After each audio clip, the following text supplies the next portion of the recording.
Bueno, lo importante acá es Jesús, no yo, pero les voy a contar un poquito quién soy. Yo soy Nicolás, estoy en Argentina, en Córdoba. Hace casi 6 años que conocí a Jesús, que empezamos a ser amigos, y me congrego en la iglesia de Córdoba Centro. Lo conocí a Jesús a través de los momentos de solas con Cristo, ese fue el primer acercamiento a él, y luego a los meses conocí la iglesia adventista del séptimo día. Comencé a participar mucho de los momentos de solas con Cristo, realmente si pueden hacer este retiro espiritual, que sé que en Perú es una maravilla la cantidad de veces que se hace en todas las iglesias, ojalá fuese en Argentina así, recomiendo que puedan participar, y luego con el tiempo comencé como orador de los momentos de solas con Cristo. ¿Qué tema vamos a ver hoy? ¿Y por qué este tema es importante? Este tema se trata de redimir el tiempo, ¿sí? Tiene que ver con la administración eficaz, como muy bien lo decían las hermanas al principio. Y es un tema del que vamos a aprender y que es algo sumamente práctico. Entonces, si cuando terminemos esta clase y luego tengamos nuestras preguntas y sean contestadas, lo que nos llevamos de aquí simplemente lo atesoramos en el cerebro como un buen recuerdo y nada más, no va a haber cambios, no va a haber beneficios tras esto. Todo lo que vamos a ver hoy va a ser sumamente práctico y la manera de poder generarlo en un hábito va a ser mediante la repetición todos los días de esto, ¿no? Pero primero, ¿qué es redimir el tiempo? Porque muchas veces en la Biblia tenemos frases que son muy lindas, pero que muchas veces no entendemos qué significan. ¿Qué es redimir el tiempo?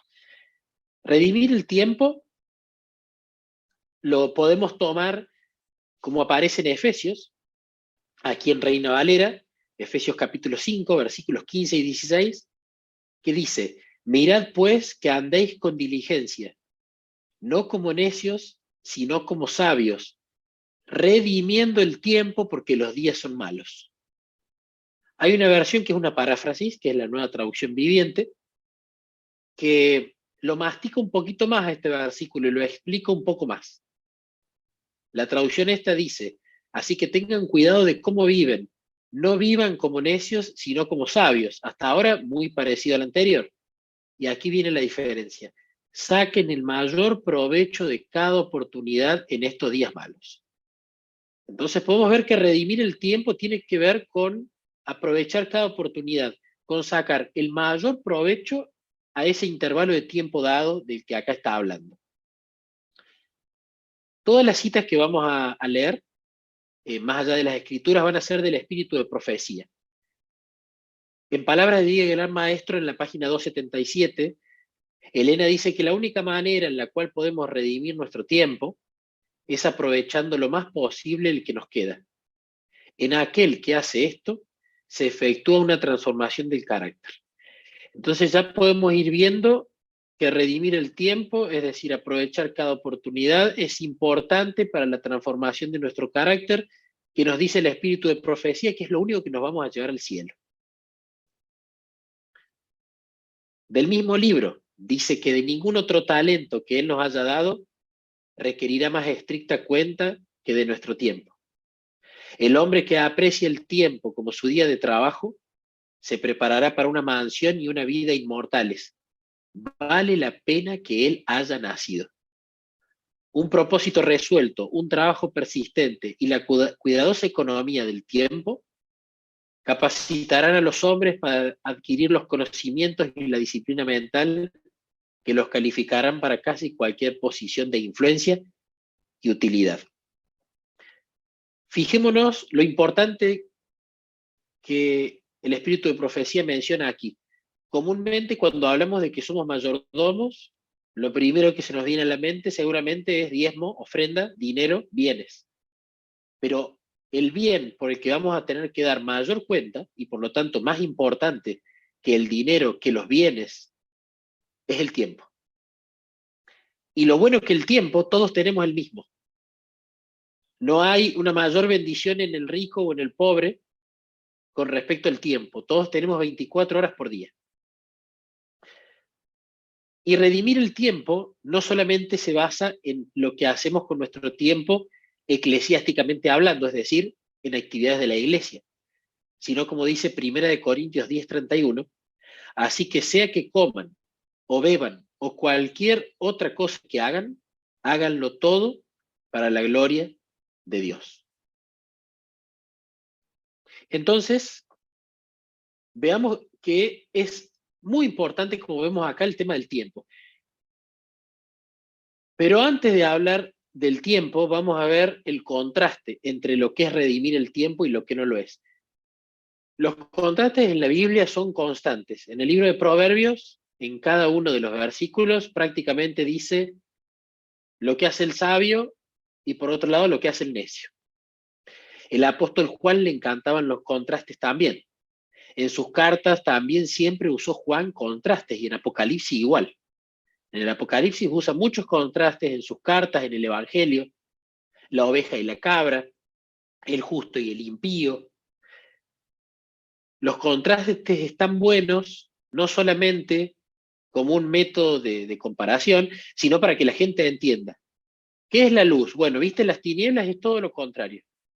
¿Qué es las tinieblas? Bueno, ¿viste la luz? Es la ausencia de luz, las tinieblas.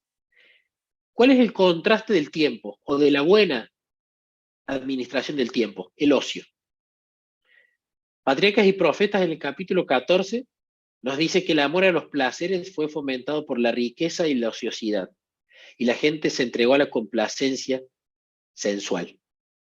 Después aquí tenemos otros dos párrafos que tienen que ver con respecto a la crianza de los niños. Aquí, en el capítulo 14 del Patriarcas y Profetas, está hablando de una ciudad, en lo que leímos recién, está hablando de Sodoma y Gomorra. Comúnmente nosotros de Sodoma y Gomorra leemos más que todo las consecuencias, es decir, el robo legal, la perversión sexual totalmente legal y licenciosa. Vemos las consecuencias de lo que pasó en Sodoma. Pero ¿cuáles fueron las causas que llevaron a Sodoma a ser así? Porque Sodoma no fue siempre así. ¿Cuál fue la semilla de maldad que dio como fruto lo que terminó pasando en Sodoma? Estas dos cosas que dice aquí. El amor a los placeres, pero fomentado ¿por qué? Por la riqueza o la hartura de pan, como dice la Biblia, pero por sobre todo por la ociosidad, que es el tiempo mal administrado. Entonces, ¿qué es lo contrario a administrar bien el tiempo o a redimir el tiempo? La ociosidad, que vamos a ver que la ociosidad no tiene que ver con el descanso, que el descanso en su justa medida es administrar bien el tiempo, sino que la ociosidad tiene que ver con el pésimo uso del tiempo, para no usarlo con un propósito que esté alineado a la voluntad de Dios. Bien, para ver el uso del tiempo va a haber algo clave que es la planificación. Yo no puedo hacer una actividad sin tener una planificación previa, pero hay un paso meramente importante antes de la planificación. Un paso que si no está, es lo mismo que construir una casa sobre la arena y que después venga la tempestad y la casa se derrumba. Para hacer una analogía, supongamos que de esta presentación yo sustraigo esta parte número 1. Esto es como decir, pone tu casa en la arena y no la pongas sobre la roca. El resto lo podemos hacer bien. Podemos construir la casa con buenos materiales, con la misma arquitectura, con buenas ventanas, con buenas aberturas, con los mismos ambientes, un buen sistema eléctrico, buenas cañerías de agua, de gas. Pero si la casa está sobre la arena, no importa cómo vos la construiste, se va a caer igual. En cambio, si está sobre la roca, vos ya tenés la seguridad de que esa casa no se va a derrumbar. El paso número 1, chicos, es el más importante de esta presentación. ¿Cuál es el paso número 1? Vamos a escudriñarlo juntos. Patriarcas y Profetas, página 72, hablando de Enoc, dice que Enoc eludía el asociarse continuamente con ellos, hablando de los impíos, y pasaba mucho tiempo en la soledad, dedicándose a la meditación y a la oración. Así esperaba ante el Señor, buscando un conocimiento más claro de su voluntad a fin de cumplirla. El deseo de toda la gente es página 329, hablando de personas que ya están trabajando, dice que al aumentar la actividad, si los hombres tienen éxito en ejecutar algún trabajo para Dios, hay peligro de que confíen en los planes y métodos humanos. Propenden a orar menos y a tener menos fe. Como los discípulos, corremos el riesgo de perder de vista cuánto dependemos de Dios y tratar de hacer de nuestra actividad un Salvador. Necesitamos mirar constantemente a Jesús, comprendiendo que es su poder lo que realiza la obra. Aunque hemos de trabajar fervorosamente para la salvación de los perdidos, también debemos tomar tiempo para la meditación, la oración y el estudio de la palabra de Dios. Fíjense acá la importancia. La relación con Cristo tiene 3 patas. Pata número 1, es una silla de 3 patas. La pata número la pata número 1 es la oración. Yo hablo con Jesús. La pata número 2, la meditación bíblica, para que Él me hable a mí. La pata número 3, el estudio de la palabra, para evitar que el enemigo me engañe con lo que está o no está escrito en la Biblia. Esta tríada, estas 3 patas de la silla, hacen que mi relación con Jesús esté fuerte. La fortaleza de esa silla va a ser igual a la fortaleza de la pata más débil. ¿Qué quiere decir? Que si yo tengo un estudio de la palabra de oro y tengo una oración de oro, pero no medito las escrituras, hay una pata que me falta. Y si yo en esa silla de 3 patas me siento, me voy a caer, sin importar que hayan 2 patas que sean de oro. Lo mismo pasa con el resto de las disciplinas. Tenemos que ocuparnos como primer punto a hacer lo que hacía Jesús, ejemplificado en profetas como Enoc. Pasar mucho tiempo a solas, orando, meditando y estudiando las escrituras. Porque si confiamos en los métodos humanos, porque alguna vez tuvimos éxito cuando Dios lo dirigió, vamos a ser propensos a confío en el método y no en el tiempo que pasé con Jesús en oración, meditación y estudio. Y todo el sistema se va a caer. Voy a estar fundando la casa sobre la arena. Fíjense lo que dice Proverbios 3:6. Busca su voluntad en todo lo que hagas y Él te mostrará cuál camino tomar. Proverbios 16:1. Podemos hacer nuestros propios planes, pero la respuesta correcta viene del Señor. Proverbios 16:3. Pon todo lo que hagas en manos del Señor y tus planes tendrán éxito. Salmo 127:1. Si el Señor no construye la casa, el trabajo de los constructores es una pérdida de tiempo. Si el Señor no protege la ciudad, protegerla con guardias no sirve para nada. Fíjense acá que lo vamos a parafrasear. Está diciéndote, el mejor plan te lo va a dar Dios. Vos podés tener muchos planes, pero Dios te va a decir cuál es el correcto. Si el plan no está dirigido por Dios, no vale de nada. Si la ejecución no está dirigida por Dios, no te va a salir bien y no va a ser protegida. En Testimonios Selectos, tomo 4, página 102, dice que aunque profesen la verdad, si los hombres pasan día tras día sin relación viva con Dios, serán inducidos a hacer cosas extrañas. Tomarán decisiones que no estén de acuerdo con la voluntad de Dios. No hay seguridad para nuestros hermanos dirigentes mientras avancen según sus propios impulsos. No estarán unidos con Cristo y no obrarán en armonía con Él. No podrán ver ni comprender las necesidades de la causa, y Satanás los inducirá a tomar posiciones que estorbarán y molestarán. Fíjense que incluso los líderes no están a salvo de esto. Porque en algún momento, chicos, hayamos tenido una buena relación con Jesús, eso no es un combustible que sirve para mañana. Esto es diario.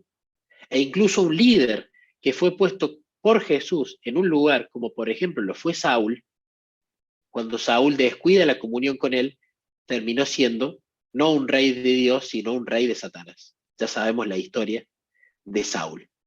Entonces, antes de planificar, tenemos que tener, hermanos, una comunión bien profunda con Jesús. Es la primera condición para que todo lo que vamos a ver ahora tenga sentido, sea dirigido por Dios salga en los tiempos y en las formas en que Dios quiere que salga. Entonces, este es el punto número 1 y el que más nos tenemos que grabar en piedra de la charla. Punto número 2. Vamos a planificar ahora. Pero ¿cómo hago para planificar mi día? Ya sea que estoy trabajando, que estoy haciendo una carrera universitaria, que soy una persona dedicada a mi familia y por lo tanto todo mi trabajo se radica en mi casa. ¿Cómo hago para planificar mi día? El punto número 2 se llama anotar todas las tareas. Mensajes selectos, página 62, nos dice: lleven los tales un registro diario y cuando el Señor les dé una experiencia interesante, anótenla como hizo Samuel cuando los ejércitos de Israel obtuvieron una victoria sobre los filisteos. Anoten en el registro de vuestro diario cada lágrima que el Señor os ha ayudado a enjugar de ojos dolientes, cada temor que ha sido ahuyentado, cada misericordia manifestada. Acá está hablando de Samuel. ¿Qué pasaba con Samuel? Samuel, cuando tenía una experiencia con Dios, lo que comúnmente llamamos un testimonio, él lo anotaba en su propio diario. Y cuando aparecía una persona o una situación para la cual ese testimonio tenía sentido contarlo, él iba a su diario, lo buscaba y lo leía. Ahora, ¿por qué anotaba Samuel? ¿Por qué simplemente no lo memorizaba? En el tiempo antediluviano, la Biblia no se había escrito todavía. El que escribió los primeros libros de la Biblia fue Moisés. Y Moisés fue postdiluviano.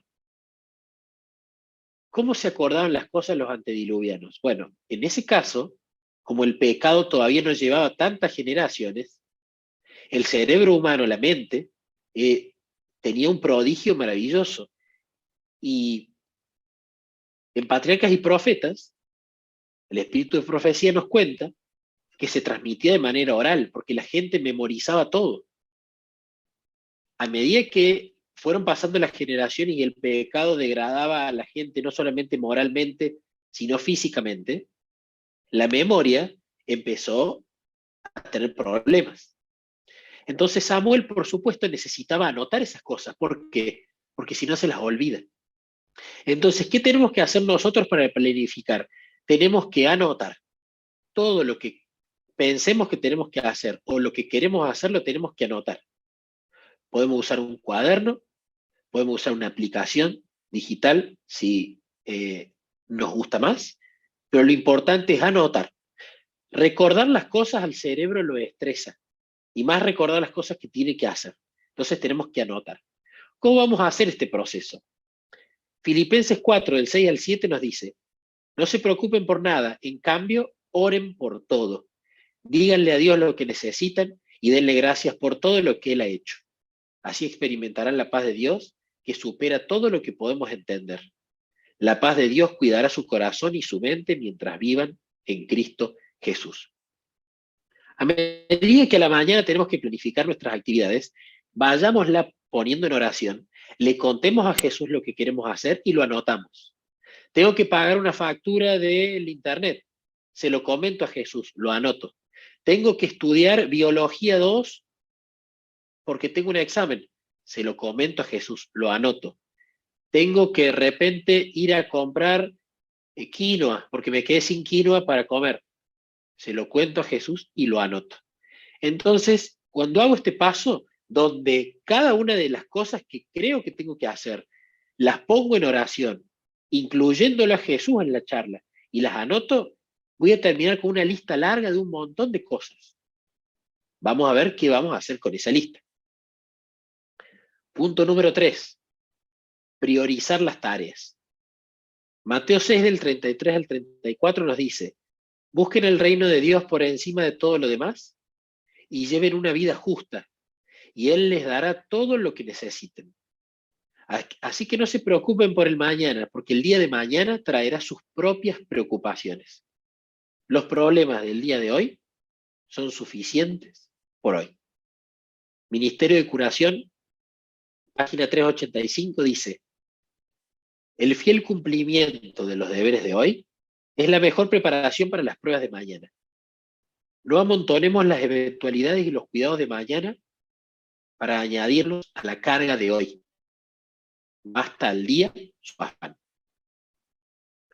Y en los lugares celestiales, página 269, nos dice el Espíritu de Profecía que no nos volvamos miserables por causa de las cargas del mañana. Llevemos valiente y alegremente las cargas de hoy. Debemos tener fe y confianza para cuando dice, para hoy. No se nos pide que vivamos más de un día a la vez. El que da fortaleza para hoy, dará fortaleza para mañana. Entonces, ya buscamos primeramente el reino de Dios y su justicia, porque deberíamos habernos levantado y antes de hacer cualquier cosa, tenido nuestra comunión con nuestro querido amigo. Luego anotamos todas las tareas. ¿Qué tenemos que hacer ahora? Priorizar. ¿Cómo vamos a priorizar? Va a haber tareas que sean para hoy, que las puedo hacer hoy, y tareas que no son para hoy. Las que no son para hoy las pospongo. Si es para el 12 de septiembre, no es para hoy. La pospongo el 12 de septiembre. Pospongo todo lo que no sea para hoy, porque no es urgente. Y luego voy a tener un montón de tareas que son para hoy. Pero ¿cuáles voy a hacer? Voy a hacer las urgentes e importantes. Las que no sean para hoy ya las pospuse. Las que son urgentes e importantes las dejo. Y las que no son ni urgentes ni importantes, las borro de la lista. Muchas veces corremos con el error de que sin quererlo nos ponemos en lugar de Dios pensando que podemos hacer todo. No podemos hacer todo. Es un error pensar que lo podemos hacer todo. No somos omnipotentes, ni tampoco omnipresentes para estar en todos los lados que nos podría gustar estar. Entonces, esta lista de tareas, vamos a haberla podado, posponiendo algunas, las urgentes e importantes las dejo, y las que no son para hoy, ni tampoco para otro día importantes, las borro. No me voy a ocupar de eso. Ahora, me van a quedar varias tareas que considero urgentes e importantes para hoy, que es el punto número 4. Pero ¿cómo sé si el tiempo es finito y el día de hoy tiene 24 horas, pero yo ya dormí bastante porque me levanté y utilicé parte de las horas de hoy para descansar? ¿Cómo hago para poder estimar si todo lo que considero urgente e importante va a entrarme en el día? Para poder hacer esto, tengo que saber estimar las tareas del día de hoy que marqué como urgentes e importantes. Palabras de vida del Gran Maestro, página 279, nos dice: decidan cuánto tiempo se requiere para hacer una tarea determinada y entonces dedíquese todo esfuerzo a terminar el trabajo en ese tiempo. Y Patriarcas y Profetas, página 647, nos dice que una ley del intelecto humano hace que se adapte gradualmente a las materias en las cuales se le enseña a espaciarse. Si se dedica solamente a asuntos triviales, se atrofia y se debilita. Si no se le exige que considere problemas difíciles, pierde con el tiempo su capacidad de crecer. En las tareas vamos a tener 4 tipos de tareas. Las primeras son las tareas instantáneas, tareas que nos duran 5 minutos o menos de hacerlas. Por ejemplo, sacudir el mantel de la mesa. Por ejemplo, lavar la taza del desayuno. Por ejemplo, poner la ropa a lavar. Por ejemplo, reenviar este PDF de un libro de Morris Benden que me gustó a un amigo. Esas tareas las hago instantáneamente. Son las primeras que voy a ejecutar, todas. Me las saco de encima. Son las primeras que voy a hacer y así las ejecuto y las saco de la lista. Pero después me van a quedar 3 tipos de tareas. Me van a quedar tareas colosalmente largas, como por ejemplo preparar el proyecto final de la carrera. Me van a quedar tareas medianas y tareas cortas. ¿Sí? Y acá viene el primer autoengaño que solemos hacer, que es una mala medición de la palabra llamada productividad. Productividad está muy en boga hoy en día en libros, en youtubers, y la productividad en nuestro caso, que somos cristianos y amigos de Jesús, tiene que ver con justamente si al comer, al beber o al hacer cualquier otra cosa lo estamos haciendo para su gloria o no. Allí radica la productividad cristiana. Ahora, hay un engaño muy común. De repente veo que tengo muchas tareas y hago las que me parecen más fáciles y que son más cortas. Y llega al final del día y me siento productivo porque me ocupé en muchas tareas ese día. Pero eso es un grave engaño, porque usualmente, como nos gusta hacer las tareas para las que nos sentimos confiados de que sabemos cómo hacerlas, posponemos las difíciles o las largas. Y esto también es procrastinar, porque es evitar hacer lo urgente e importante, pero que nos da miedo, que no nos sentimos seguros, que tenemos que aprender mucho para hacerlo, suplantándolo no con tiempo de ocio, sino con tareas más chicas que pensamos que también necesitamos. Entonces, las tareas donde mayormente Jesús va a poder obrar no son en las tareas donde ya son un hábito y donde tenemos confianza en nosotros mismos, sino son las tareas en las cuales nos sentimos inseguros, nos da miedo enfrentarnos, no conocemos cómo hacerlo, tenemos que aprender, donde no siento que pueda, ¿sí? Allí es el territorio donde Jesús puede obrar y donde hay que invitarlo a obrar. Pero ¿qué vamos a hacer con las tareas medianas y largas? ¿Qué vamos a hacer con esos monstruos que se van a aparecer en las tareas que tengamos por día? Punto número 5. A las tareas largas o medianas vamos a utilizar la técnica del divide y conquistarás.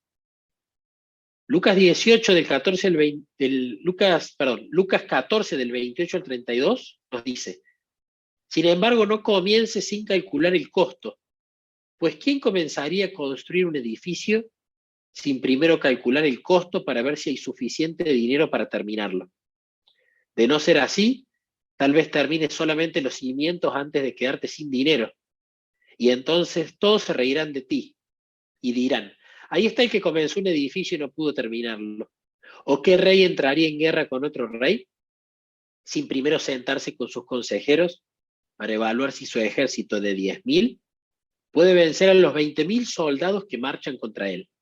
Y si no puede, enviará una delegación para negociar las condiciones de paz mientras el enemigo todavía esté lejos. ¿Qué es lo que tenemos que hacer con las tareas largas o medianas? Tenemos que subdividirlas en tareas más chicas. Yo esto lo aprendí en mi trabajo en pandemia. En pandemia me encontré trabajando en casa, como todos, y mi trabajo, que es de desarrollo de software, es como si fueras una persona que construye un edificio, con la ventaja de que si se cae el edificio, simplemente el programa no funciona, no mata a nadie, no hay gastos monetarios ni nada por el estilo. Me habían asignado una tarea nueva y me puso muy nervioso porque era una tarea grande, era una tarea larga, era una tarea importante, era una tarea de la cual conocí una parte de las herramientas que tenía que usar para hacerla, y me sentía inseguro, con miedo, que no iba a llegar, y esto lo llevé a Jesús en oración. Cuando yo en mi trabajo tengo momentos así, me voy a la cochera y es mi cita con mi amigo querido a hablar de lo que me está pasando, los dos solos, el tiempo que sea necesario. Allí le comenté a Jesús esto que me estaba preocupando. Y luego de orar, fui a meditar las Escrituras. En ese momento fui a meditar en el santuario, simplemente porque me atrajo ese texto, y me puse a leer en el santuario, a disfrutarlo con Jesús, a leerle a Él y a meditar en ese texto.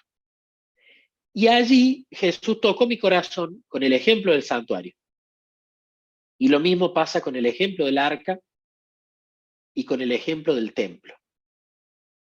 En el santuario, Dios les dijo a ellos: quiero que construyan un santuario según este modelo, una tarea colosal, gigante. Pero ¿qué fue haciendo Dios por ellos? Les empezó a dividir la tarea del santuario en tareas más chicas. Vas a necesitar estos materiales, va a tener estos compartimentos, las cortinas tienen que tener esta longitud, tienen que ser de este material, se van a colocar de esta manera, el santuario va a ser transportable. Cada material, técnica, medida, peso, forma, ejecución, se las fue dando Dios. Y lo mismo pasó con el arca con Noé. Fíjense en Génesis 14, 6 del 14 al 16, cómo Dios lo instruye a Noé. Construye un gran barco de madera de ciprés. Recúbrelo con brea por dentro y por fuera para que no le entre agua. Luego construye pisos y establos por todo su interior. Hace el barco de 138 metros de longitud, 23 metros de ancho, 14 metros de alto. Deja una abertura de 46 centímetros por debajo del techo, alrededor de todo el barco. Pon la puerta en uno de los costados y construye 3 pisos dentro del barco, inferior, medio y superior.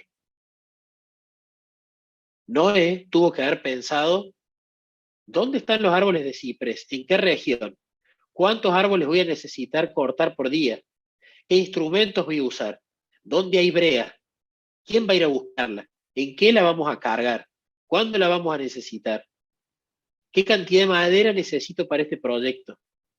¿Cuáles son las situaciones en las cuales puede ser desfavorable construir? ¿Quiénes me van a ayudar? Dividió el problema grande en un problema más pequeño. Entonces, cuando medité sobre el santuario y vi esto mismo, en un pizarrón que tengo aquí al lado de mi computadora grande, empecé a poner el título del problema grande y a dividirlo en problemas más pequeños. Por ejemplo, tengo que buscar la madera de ciprés, tengo que buscar la brea. Bueno, y esos problemas más chicos, pero todavía no lo suficientemente chicos, los dividimos en problemas más pequeños. Ciprés, ¿dónde hay? Alguien tiene que buscar las hachas. Alguien tiene que buscar la herramienta para limar las asperezas. Alguien me va a ayudar a cargarlo. El problema grande se divide en múltiples problemas medianos, los problemas medianos se dividen en múltiples problemas chicos, y así vamos a tener un árbol de tareas, donde cada tarea es pequeña y cada tarea es bien concreta. Entonces, vamos a terminar con un montón de tareas, como dijimos, para hoy, urgentes e importantes, donde cada tareita va a ser chica y realizable en un intervalo de tiempo corto. Ahora que terminamos de ver la parte de la planificación y todas las tareas que uno tiene para hacer hoy, ¿cómo lo puede hacer? ¿Con qué herramientas nos podemos ayudar, no? Porque así como en alguna época transmitían la Biblia en papiro o en pergamino, hoy en día tenemos herramientas digitales que para muchas personas son más prácticas. Para hacer una lista de tareas podemos seguir usando papel y lápiz, por supuesto, pero también hay herramientas digitales. Yo en lo personal utilizo herramientas digitales. ¿Por qué? Porque si me acuerdo de algo que tengo que hacer hoy o que es importante que haga en algún momento y no estoy en casa porque estoy en la cola del supermercado o estoy en un taxi yendo de un lado al otro o estoy simplemente en un lugar donde no tuviese mi cuaderno con el lápiz y el papel, tengo el celular para anotarlo y no olvidarme. Las aplicaciones que yo les recomiendo para usar, que están diseñadas para esta clase de cosas, son dos. Hay muchísimas más. Y el principio que hay que por el cual tenemos que regirnos cuando uno va a elegir una herramienta, no es que yo me tengo que adaptar a la herramienta, sino que la herramienta se adapte a mí. Entonces es importante que cada uno busque la herramienta que mejor le funcione. Yo he probado estas dos, Todoist y TickTick. Actualmente uso Todoist. Es gratuita para la mayoría de las cosas y tiene todo lo necesario para poder hacer este trabajo de anotar tareas, posponer tareas, estimar en tiempo, dividir por tareas grandes que tienen subtareas medianas, que tienen subtareas más chicas. ¿A qué parte pasamos ahora en la charla? Ya pasamos la parte número 1, que es la planificación.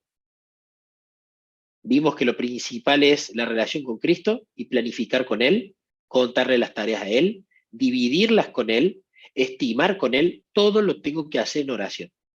Si no, va a haber una desventaja muy grande en cuanto a la ejecución de este proceso. Pero hasta ahora, simplemente, tenemos una lista hermosa de tareas, priorizada, estimada, pero no hicimos nada, ¿no? Entonces, con esta linda lista, si no hacemos algo, fue lo mismo que no hacer nada. Ahora viene el otro paso igualmente importante, que es la ejecución. ¿Cómo voy a realizar las tareas? Es tan importante como qué tareas voy a hacer. La ejecución tiene varios principios. El primero de ellos es el foco. Es deber de todo cristiano adquirir hábitos de orden, minuciosidad y prontitud. No hay excusa para hacer lenta y chapuceramente el trabajo, cualquiera sea su clase. Cuando uno está siempre en el trabajo y el trabajo nunca está hecho, es porque no se ponen en él la mente y el corazón. Poner la mente y el corazón en algo es focalizarse. Necesita ejercitar su mente haciendo planes referentes a cómo usar el tiempo para alcanzar los mejores resultados. Con tacto y método, algunos realizarán tanto trabajo en 5 horas como otros en 10. Algunos que se ocupan en las tareas domésticas están siempre trabajando, no porque tengan tanto que hacer, sino porque no hacen planes para ahorrar tiempo. La planificación. Por eso lo hicimos antes, porque es muy importante. Y me gusta en esta versión lo que dice Eclesiastés 7, versículo 8, en esta versión que es una paráfrasis: vale más terminar algo que empezarlo. Vale más la paciencia que el orgullo. ¿Qué tenemos que hacer acá? Yo decido que voy a focalizarme en esta tarea, no voy a hacer otra. Voy a este muchacho que todos usamos, lo vamos a poner en silencio, porque al cerebro lo estresa de suma manera el multitasking. ¿Qué es el multitasking? No, el multitasking no es realizar varias tareas, porque todos en el día hacemos varias tareas. El multitasking es en determinado intervalo de tiempo cambiar constantemente de tareas. Eso al cerebro lo estresa. El cerebro necesita focalizarse. Por eso Dios lo mandaba a sus profetas a meditar, los mandaba a meditar en su ley, a pasar tiempo focalizados en la palabra. Hoy en día, lamentablemente, esto no se hace, sino que se lee el devocional que masticó otra persona, lo leemos rápido, ya está, ya pasé tiempo con Jesús, me voy a hacer mis cosas. Nunca fue el plan de Dios que esto suceda. Entonces, hay que evitar el multitasking, no solamente porque no sirve, sino porque me estresa. El foco en la tarea que voy a hacer ahora y en ninguna otra es el principal objetivo de la ejecución. Ahora, si a un auto yo lo pongo a funcionar a tope durante todo el día, probablemente el auto tenga problemas. Necesita tiempos de descanso. Necesita un tiempo donde voy a recargar el combustible. De la misma manera, aunque tenga el maratonista más preparado del mundo, si yo lo pongo a correr las 24 horas, esa persona se va a lesionar. Esa persona se va a deshidratar. Esa persona va a tener problemas porque no descansó, porque no se hidrató. De la misma manera podemos correr con el error de que en el afán de querer ser productivos no paramos y no nos tomamos tiempo de descanso. Obreros Evangélicos, página 258, nos dice: no es prudente estar siempre bajo la tensión del trabajo y la excitación, aun cuando se ministran las necesidades espirituales de los hombres, porque de esta manera se descuida la piedad personal, que es la comunión con Cristo, y las facultades de la mente, del alma y del cuerpo quedan recargadas. Los que hacen grandes esfuerzos para hacer cierta cantidad de trabajo en un tiempo dado y siguen trabajando cuando su criterio, es decir, ya hay algo que te está diciendo para, y siguen trabajando cuando su criterio les dice que debieran descansar, no salen nunca gananciosos. Están gastando fuerzas que necesitarán algún día. Cuando es requerida la energía que han empleado tan temerariamente, fracasan por falta de ella. La fuerza física desapareció y no pueden disponer de fuerza mental.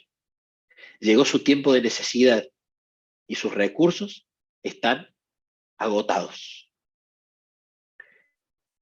Más allá de que vamos a pasar tiempo focalizados en la tarea que tenemos que realizar, tenemos que mezclar estos intervalos de tiempo en la tarea con intervalos de descanso, porque si no vamos a tener un problema que nos vamos a fundir, vamos a tener un problema que nos va a agarrar repulsión la tarea que estamos haciendo, vamos a tener un problema que nos vamos a enfermar, vamos a tener el problema de que vamos a caer en lo que hoy en día se denomina el burnout. Nos quemamos. Ahora, ¿qué vamos a hacer en el tiempo de descanso? Me voy del ambiente en el que estoy ejecutando la tarea. Me voy a caminar. El ejercicio físico es bueno en el tiempo de descanso. Me voy a caminar, me voy a hacer algunas cosas de la casa, me voy a dar una vuelta con el perro, tomo un vaso de agua. Pero algo muy lindo que yo encuentro para hacer el tiempo de descanso, en estas micropausas entre tarea y tarea, entre focalización y focalización, es orar, es pasar tiempo con nuestro amigo, es charlar de algo, es leer con él. Lo importante es que en el tiempo de descanso hagamos algo totalmente diferente de lo que estuvimos haciendo en el bloque de foco, para que realmente el cerebro se distraiga, para que realmente el cerebro se relaje. ¿Sí? Otro asunto importante.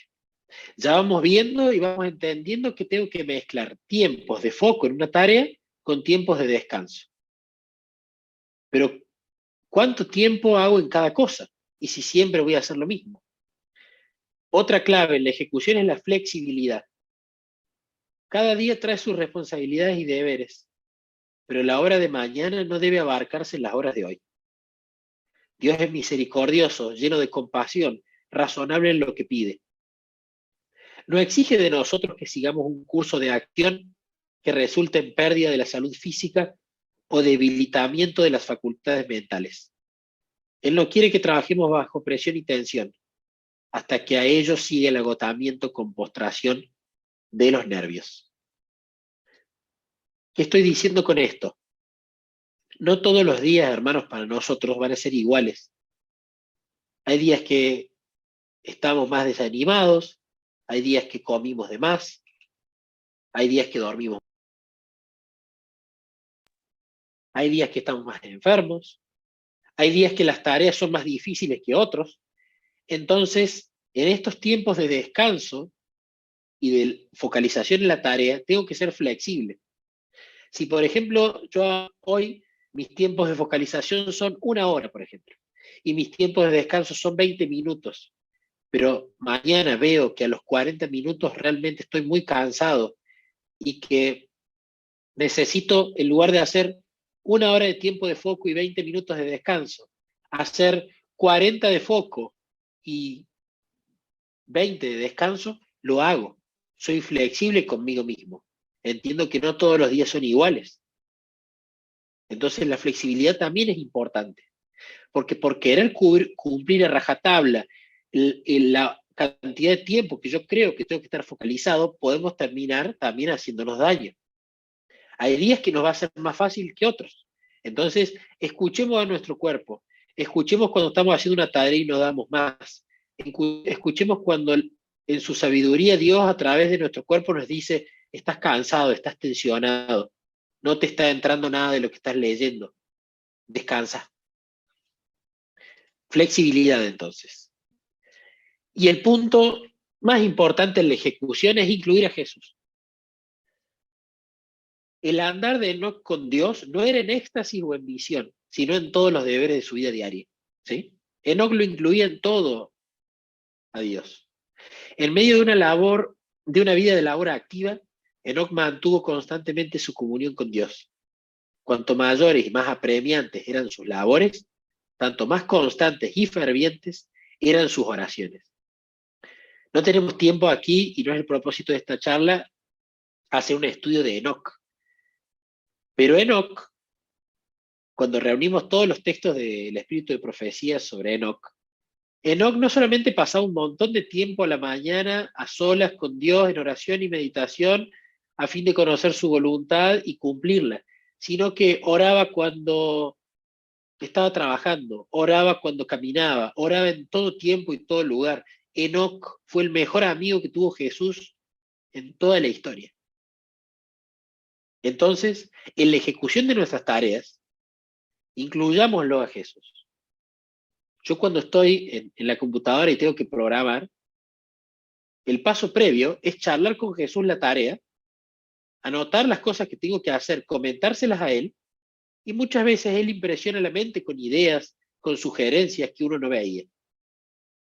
Cuando tengo que preparar una predicación, la preparo con él, pero el primero que escucha el sermón que él mismo inspira, porque nosotros cuando preparamos predicaciones tenemos que pedir al Espíritu Santo para que nos guíe, y creemos que son dirigidos por Dios, el primero que escucha el sermón que preparo es Jesús. Cuando estudien, léanle a él. Cuando tengan que practicar una lección, dénsela a él. Cuando tengan que consultarle dudas sobre temas que no entienden, primero consúltenselas a él. Tienen que incluir a Jesús en la planificación y en la ejecución de las tareas, y también el tiempo de descanso. Esa es la manera de permanecer en Cristo durante todo el día.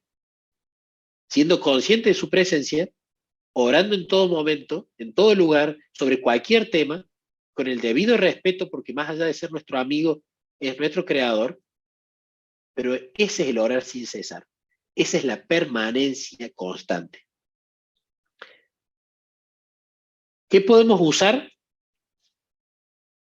como herramienta para estos bloques de foco en una tarea y de descanso? La técnica Pomodoro para mí es la ideal aquí, pero cada uno la tiene que adaptar a su vida personal. Nuevamente, como dije anteriormente, no nos adaptamos nosotros a las herramientas, sino las herramientas se adaptan a nosotros.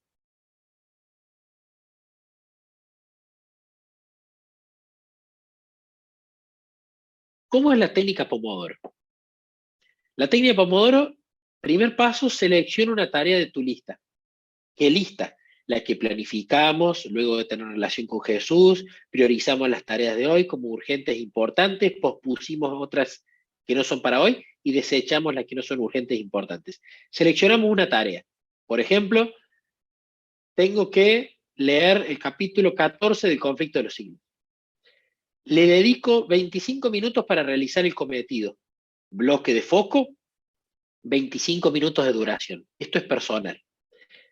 Cuando suena el reloj, que para esto pueden usar o una aplicación para Pomodoro, yo en lo personal uso el reloj del celular, para mí no hay cosa más simple que esa, pongo ese tiempo y cuando suena el reloj, corto la tarea.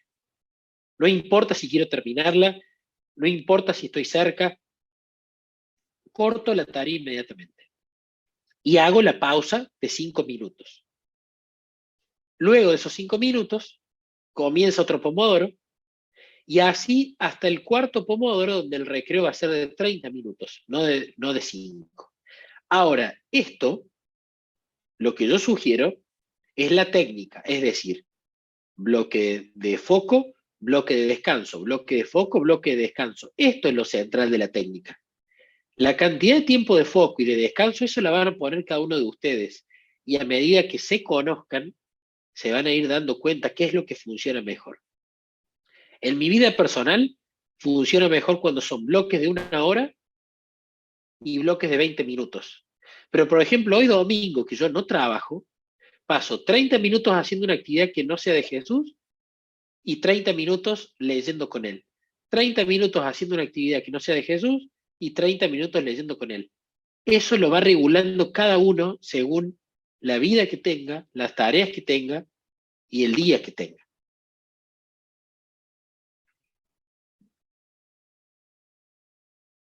Bien, punto número 7. Este es un punto importante que usualmente nos cuesta mucho, pero que nos trae muchos problemas y que usualmente hace que haya tareas que aborrezcamos de hacer o que nos preguntemos ¿para qué dije que sí? Cuando dijo que la mies era muchas y los obreros pocos, no impuso a sus discípulos la necesidad de trabajar sin cesar, sino que dijo, rueguen pues al señor de la mies que envíe obreros a su mies. Dios ha señalado a cada uno su obra según su capacidad y no quiere que unos pocos estén abrumados de responsabilidades, mientras que otros no sientan carga ni trabajo de alma. Debiéramos cuidarnos de no tomar sobre nosotros responsabilidades que Dios no nos ha autorizado llevar. Con frecuencia los hombres tienen una estimación demasiado elevada de su propio carácter o capacidad. Quizás crean que son competentes para emprender la obra más importante, cuando Dios sabe que no están preparados para cumplir correctamente el deber más pequeño y humilde. Mateo 5:37. Simplemente di, sí lo haré o no, no lo haré. Cualquier otra cosa proviene del maligno. Hermanos, tenemos que aprender a delegar tareas. Si yo estoy súper cargado de tiempo y se me está pidiendo a alguien incluso que yo quiero o estimo algo, yo le tengo que decir que no. Y si al decir que no a otra persona, yo no estoy pecando en nada y la otra persona se ofende, es un problema de la otra persona, no mío. Hay un consejo de un pastor que a mí me gusta mucho, que dice que cuando otra persona se enoja con vos por algo que vos hiciste, si vos escudriñas tu corazón y te das cuenta que pecaste contra la otra persona, tenés que pedirle disculpas a Dios e ir y disculparte con la otra persona.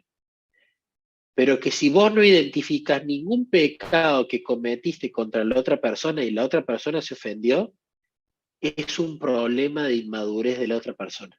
Es un problema del otro, no es nuestro. ¿Sí? Muchas veces, porque queremos que nos tengan en alta estima, o porque nos da miedo si piensan mal de nosotros, o porque quizás hoy pensamos que podíamos hacer todo y nos creíamos Dios, siempre decimos que sí.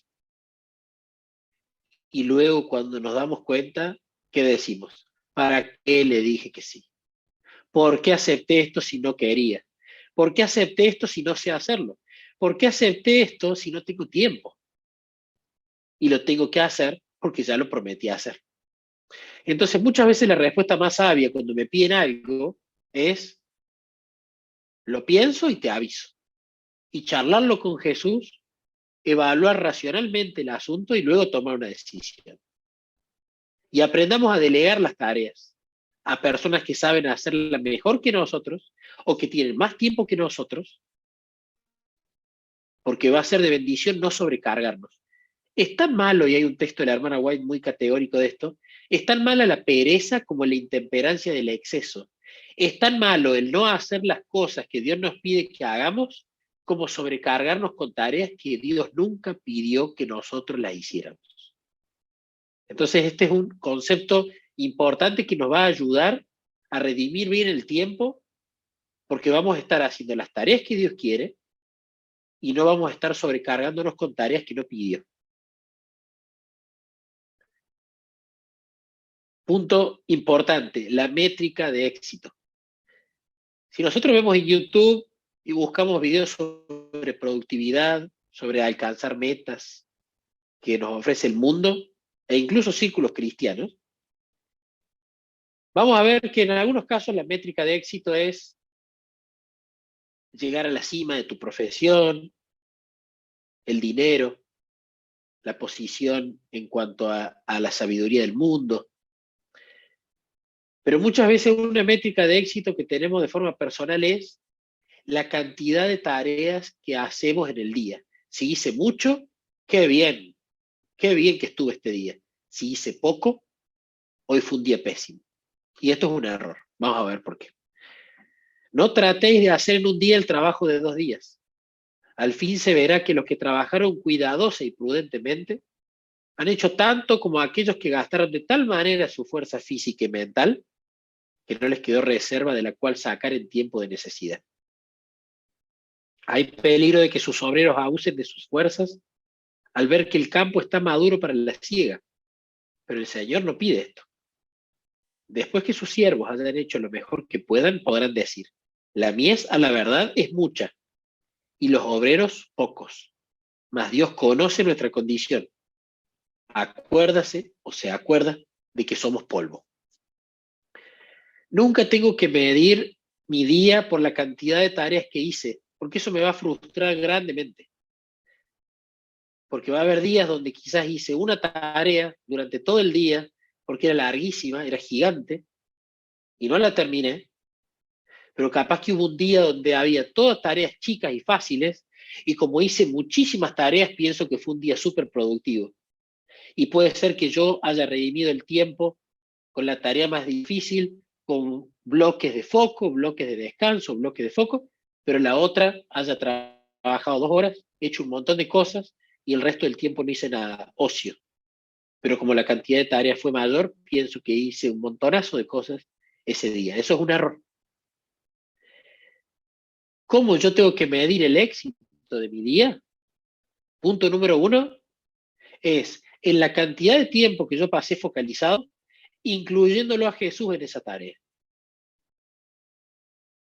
Un termómetro espiritual que a mí me gusta utilizar es que cuando una persona se pone contenta al final del día porque pecó poco, o porque no pecó, o cree que no pecó, o se pone triste porque pecó, o se focaliza en la cantidad de cosas que hizo, o se pone triste porque no hizo mucho.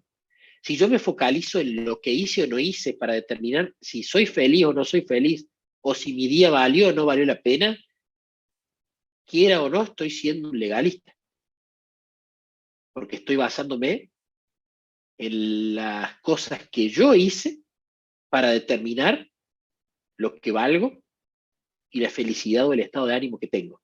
Y eso es falso.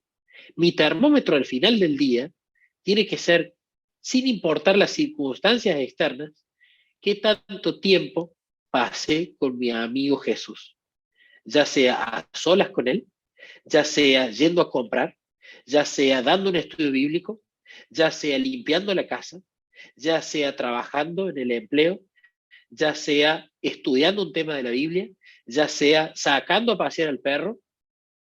Mi métrica de productividad y éxito de mi día es la cantidad de tiempo que yo pasé con mi amigo Jesús haciendo cosas. Si todo lo otro no sirve, todo lo otro me va a llevar a sesgarme en un punto de comparación incorrecto. Consejos adicionales. El primero de ellos, y ya vamos a ir culminando la presentación. Aprovechar tiempos muertos. Aquí nos dice palabras de vida del gran maestro. Disculpen, voy a tomar un traguito.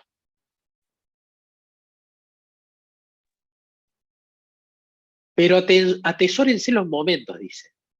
Unos pocos momentos aquí y unos pocos allí, que podrían desperdiciarse en charlas sin objeto. Las horas de la mañana tan a menudo desperdiciadas en la cama. El tiempo que pasamos viajando en los tranvías o en el tren, o esperando en la estación. Los momentos que pasamos en espera de la comida, o de aquellos que llegan tarde a una cita. Si se tuviera un libro en la mano y se aprovecharan estos fragmentos de tiempo en estudiar, leer o en pensar cuidadosamente, meditar, ¿cuánto podría realizarse? Tenemos que hacer una proyección en la época en la que estamos nosotros, ¿no? El tiempo desperdiciado en la cola del supermercado, en Facebook, en Instagram, en YouTube, en TikTok, leyendo libros que no son cristianos, en charlas que no nos benefician espiritualmente en nada, esperando para entrar al consultorio del odontólogo, esperando que llegue el profesor que no viene. Hay un montón de micro momentos durante el día que si se suman todos, hacen mucho tiempo. Y no hay nada más práctico que tener a mano, en este caso Elena dice, un libro. Pero hoy en día tenemos el celular. Hoy podemos tener una tablet o podemos tener un libro en la mochila y utilizar estos micro momentos para leer algo. No hace falta que meditemos las escrituras en ese micro momento, pero podemos leer un libro, que si sumamos todos estos micromomentos semana a semana, terminamos leyendo en tiempos muertos el libro en ese tiempo. ¿Qué aplicaciones les recomiendo usar para este propósito? si es que no tienen un libro en la mochila. Pueden usar Google Playbooks, donde hay un montón de bibliografía adventista. Yo creo que allí en Perú tienen la misma editorial que aquí haces, ¿no? Bueno, hay una hermana que me dice que sí. En ACES tienen un montón de ebooks que los pueden comprar, incluso hay algunos gratis, que los pueden bajar en Google Playbooks o en Amazon Kindle, dependiendo que les guste. También pueden usar la aplicación My Bible, que por lejos no solamente es gratis, sino que es la mejor aplicación de la Biblia que existe en Android y en iOS. Tiene el comentario bíblico adventista, tiene el diccionario bíblico adventista, los comentarios de Elena, concordancia, múltiples versiones de la Biblia, tipografías. Es maravilloso. Cualquiera de estas aplicaciones o de otras, estas las sugiero yo porque en lo personal son las que me gustan y uso, la pueden usar en estos tiempos muertos.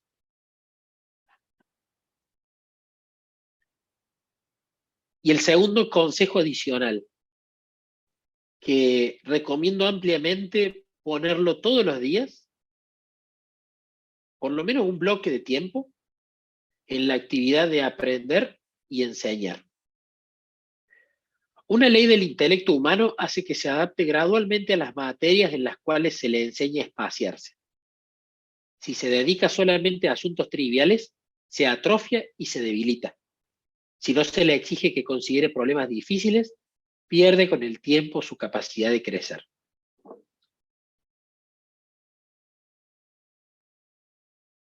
Hechos 20:35. Y he sido un ejemplo constante de cómo pueden ayudar con trabajo y esfuerzo a los que están en necesidad. Deben recordar las palabras del Señor Jesús. Hay más bendición en dar que en recibir. Consejos para la obra de la escuela sabática, página 14. Nadie puede trabajar en la escuela sabática y en la obra de la temperancia sin cegar munífica cosecha, no solo en el fin del mundo, sino en la vida presente. El esfuerzo mismo de iluminar y hacer felices a otros aclarará y ensanchará sus opiniones. Cuanto más nos esforcemos por explicar a otros la verdad con amor por las almas, tanto más clara vendrá a ser para nosotros mismos. Siempre aparece con nueva hermosura y fuerza al entendimiento del que la expone. Hermanos, recordemos que el deseo de toda la gente en su capítulo número 1, si mal no recuerdo, cuenta cómo es este mecanismo de la ley de la vida que fue diseñada por Dios. Dios el Padre le da toda la bendición a su Hijo Jesús. Su Hijo Jesús, a través del Espíritu Santo, la derrama en cada uno de nosotros. Nosotros a esa bendición la derramamos en nuestros pares y también la devolvemos hacia arriba en alabanza, en servicio. Y allí se cierra el ciclo. Dios Padre a su Hijo a través del Espíritu Santo, a los seres humanos a otros seres humanos y a Dios. No estamos hechos para almacenar, sino para recibir y dar. Por eso en la naturaleza, cuando un río deja de fluir y se estanca, el agua estancada, que no continúa el ciclo, se pudre. Hay muchos más ejemplos en la naturaleza. Lo que yo como, si como en exceso, queda almacenado como grasa. Si yo como lo suficiente, es convertido en energía que me sirve a mí para hacer mis tareas y el ciclo continúa. Entonces, no hay mayor bendición en la vida cristiana que tener comunión con Dios para recibir la bendición de Dios y poder darle al resto.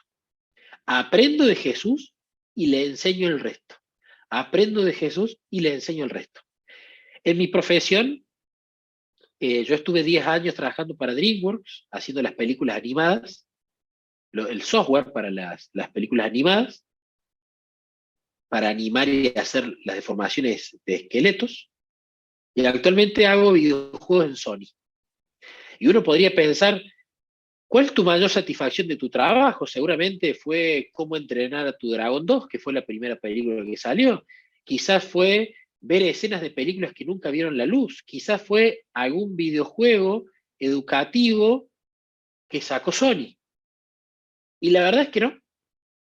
la verdad es que esas cosas fueron lindas, sí, fueron lindas, las disfruté, pero es tan cierto que hay más bendición en dar que en recibir, que los mayores momentos de felicidad en mi carrera en estos 11 años han sido los momentos en los cuales el conocimiento que yo he ido aprendiendo lo he enseñado a chicos que estaban recién empezando y he visto cómo ellos crecían, no solo en el equipo, sino en la empresa. Y luego ellos enseñándole a otros.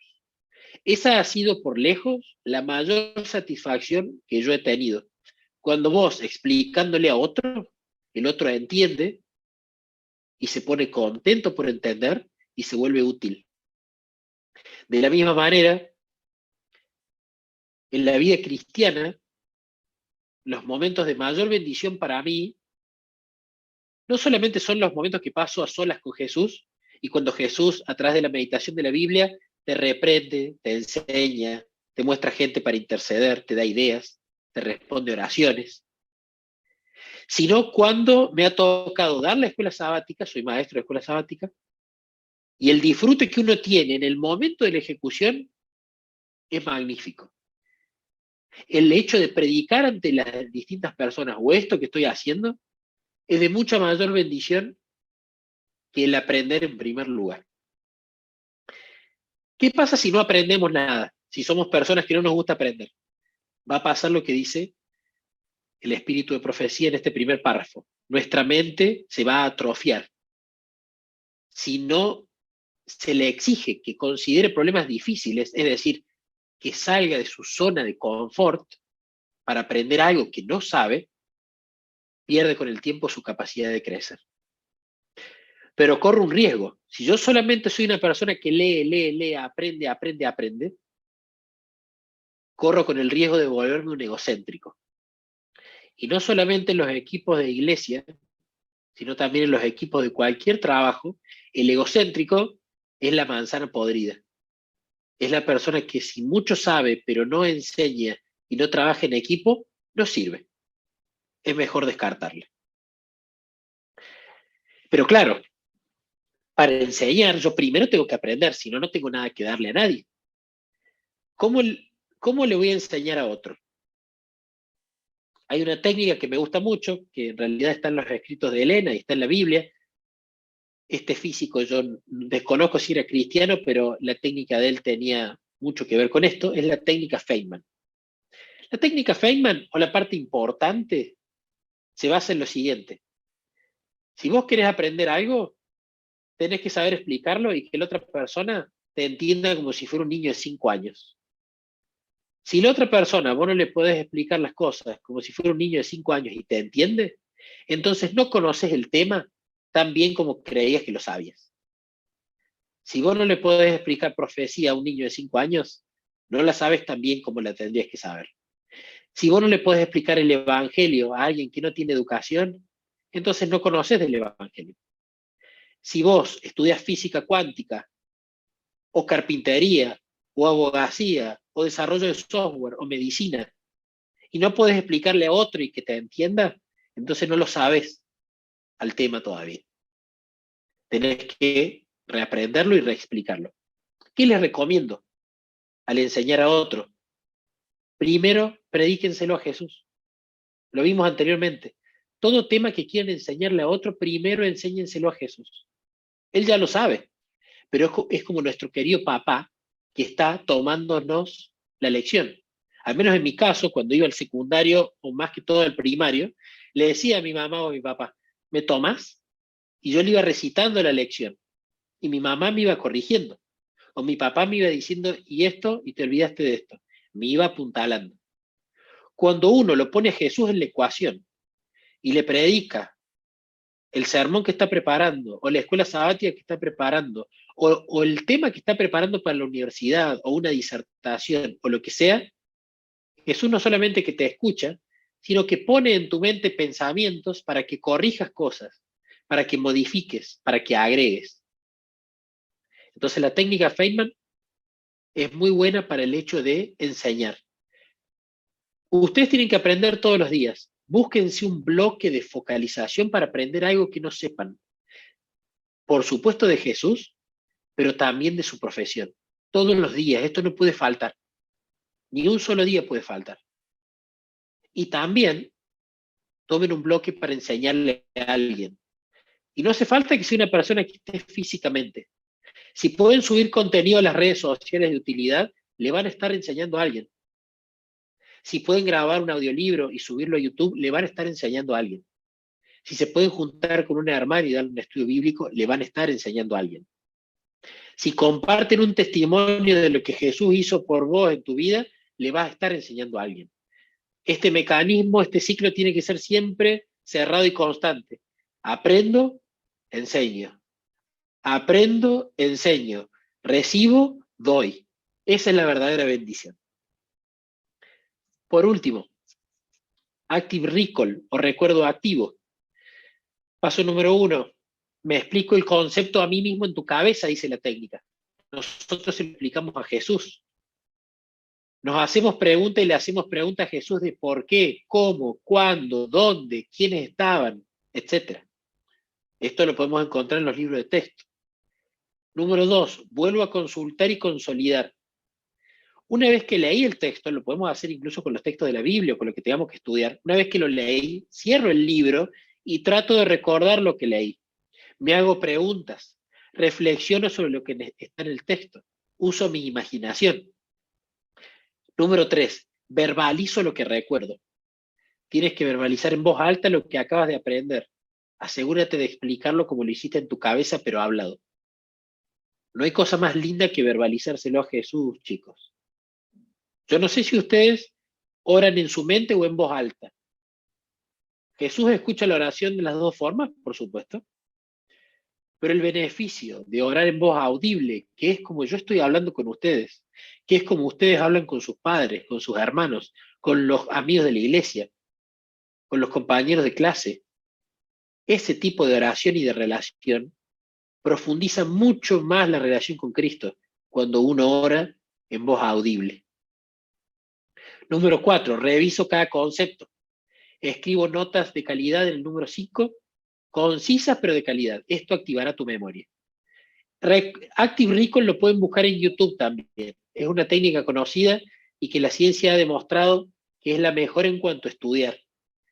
Yo a mi hijo de 11 años lo hago estudiar así y la verdad es que estudia poco tiempo, entiende el tema, compartimos tiempo juntos, yo tomándole y él estudiando, y le va bien en los exámenes. Pero además Active Recall se puede aplicar en el estudio de las escrituras, en el estudio de libros relacionados a las escrituras, y también en la meditación de la Biblia. Bien, ya para cerrar, haciendo una recapitulación de todo. Seguramente este video va a estar grabado y lo van a compartir. Si no, les recomiendo, si alguno quiere, en YouTube, yo tengo un canal que se llama Nicolás Bertoa, donde subo las predicaciones que armo y también subo audiolibros. A mí me gusta mucho grabar audiolibros y compartir con los demás. ¿Por qué? Porque cuando grabo el audiolibro, estoy estudiando, yo estoy aprendiendo, al grabarlo en voz alta, lo grabo más despacio y al tener que dramatizarlo, voy meditando y leyendo a conciencia y lentamente cada cosa que leo. Les recomiendo estudiar en voz alta, porque es una manera en la cual no agarro y leo las páginas rápido para simplemente tener la sensación de, ya está, ya leí, ya terminé. Falso. Hay que leerlo despacio. Y la mejor manera de leer despacio es leerlo en voz alta. Y luego, al compartir el audiolibro, estoy cerrando el ciclo, porque hay otra gente que tenga o no acceso al libro, va a poder escucharlo y nutrirse de la misma manera que yo me nutrí, ¿no? Recapitulación. Punto número 1, más importante, la roca. Si no está la roca, todo el resto de esta lista no serviría para nada. Comunión con Jesús a través de 3 cosas. Cada uno sabe cuál tiene floja y cuál no. Oración, meditación y estudio de la Biblia. En mi canal, si necesitan, hay un video sobre qué es la meditación bíblica. y hay un video sobre el método que yo utilizo para pasar tiempo con Jesús, que al menos en mi caso ha sido el que más me ha servido para pasar muchas horas disfrutando, aprendiendo y no simplemente sentir que salí del culto como un día más. Punto número 2, anotar todas las tareas. Voy a tener una lista larga. ¿Qué hago? Delego las que no me corresponden. Ahí achiqué la lista. Le cuento a Jesús todas las tareas que estoy anotando. Desecho lo que es ni urgente ni importante. Las saco, las borro. Pospongo las que no son para hoy. Ahí me va a quedar toda una lista de tareas que organicé con Jesús, que son para hoy y que son urgentes e importantes. Estimo el tiempo de las tareas para hoy. Me van a quedar tareas inmediatas, grandes, medianas y chicas. Hago primero todas las tareas que me llevan menos de 5 minutos. Las saco rapidísimo. Divido las tareas medianas o grandes en subtareas. Una vez que tengo la lista categorizada o dividida en un árbol de tareas pequeñas, utilizo los bloques de tarea y descanso. Los minutos los pongo yo. Me voy viendo, me voy conociendo. Me focalizo siempre primero en las tareas más urgentes e importantes, las tareas en las que menos confianza tengo en mí mismo, las tareas que me parecen más difíciles, las tareas en las que tengo que aprender cosas, las tareas a las que le tengo miedo, porque ahí es donde más puede obrar Jesús, y dejo el resto para el final del día, o el final de los bloques cuando ya terminé de hacerles. Incluyo a Jesús en los bloques de trabajo y de descanso. Hablo con él en el bloque de trabajo y también en los bloques de descanso. Recuerden, bloque de descanso, me voy a otro ambiente. Mejor hacer una actividad que me demande movimiento. Me estiro, camino, voy a hacer cosas a otra habitación de la casa, o de la oficina, o del lugar donde esté. Aprovechar los tiempos muertos durante el día y hacerme bloques para aprender y enseñar de forma diaria y no cortar este ciclo. De esta forma, chicos, de esta forma, hermanos, es la manera en la cual podemos redimir el tiempo y que cada bloque de tiempo realmente sea productivo para Dios y podamos tener un equilibrio en nuestra vida, en nuestra comunión con Él, en el trabajo y en el descanso. Así llegue al fin del día y nos vayamos a dormir, cansados de todo lo que, contentos porque pasamos un montón de tiempo con Jesús y cada tarea que haya sido bendecida, hablamos de remedios naturales y porque la hicimos con Él. Vamos a cerrar con una oración antes de darle el pase a la continuación del programa.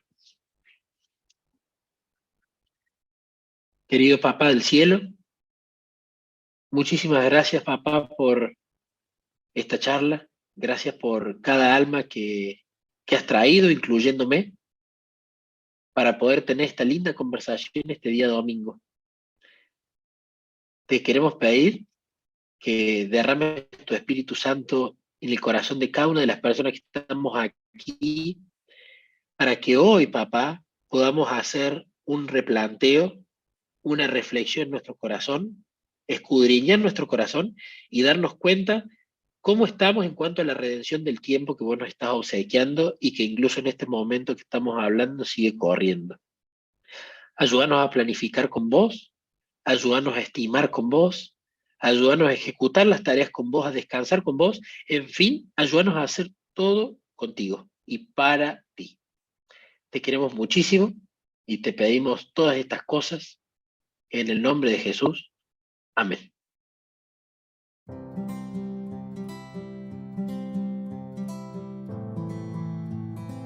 AMA Estudiantes es una asociación que está distribuida en diferentes países de Latinoamérica y nosotros somos el capítulo peruano de la Asociación de Médicos Adventistas. Capacitar para la obra médico-misionera y seguir el ejemplo del gran médico. Enseñar los principios de salud y asegurar el más alto desarrollo del cuerpo, la mente y el alma. Proclamar el Evangelio de salvación al mundo. Ser médicos misioneros por excelencia. Practicar nuevos hábitos saludables. Ser un vehículo de integración entre los estudiantes de medicina del Perú. Lectura diaria del libro El Ministerio de Curación. Club del Libro cada sábado. Un espacio para dialogar y compartir ideas sobre la lectura diaria. Oración intercesora. Sábado de testimonios, con profesionales de la salud que compartirán sus experiencias y los milagros que Dios hizo en el trabajo misionero. Capacitación en la obra médico-misionera con el auspicio del Instituto Misionero de la Escuela de Medicina de la Universidad Peruana Unión. Ayuda social a los más necesitados a través de proyectos tales como la repartición de víveres. Además, organizamos proyectos de ayuda médica para capacitar acerca de la medicina preventiva mediante los 8 remedios naturales y por medio de ello hablar del amor de Jesús. Promovemos el bienestar mental, físico, a través de ponencias sobre los principios de la salud. Brindamos ponencias de temas polémicos y de estilo de vida saludable, basándonos en la filosofía adventista.